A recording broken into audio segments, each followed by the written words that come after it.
শাহবাগের প্রজন্ম চত্বরে আন্দোলনকারীদের ঘোষণা অনুযায়ী ঢাকা বিশ্ববিদ্যালয়ের অপরাজেয় বাংলার পাদদেশে এই কর্মসূচিতে যোগ দেন বিশ্ববিদ্যালয়ের শিক্ষক-শিক্ষার্থীরা।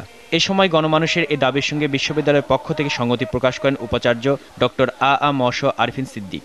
প্রজন্ম চত্বরে তারা দিনের পর দিন অবস্থান করছে, তাদের দাবি একটি। আমরা সেই দাবির সাথে ঢাকা বিশ্ববিদ্যালয় পরিবারের সকলে সংহতি প্রকাশ করছি।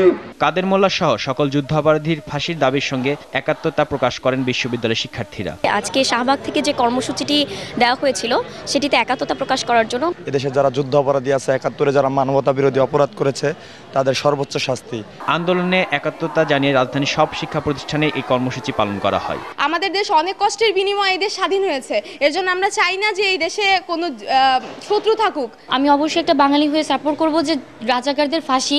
তারা আমাদের দেশে পাকিস্তানিদের সাথে হাত মিলে আমাদের দেশে যুদ্ধ করেছিল, তাই আমি আমার দেশের সাথে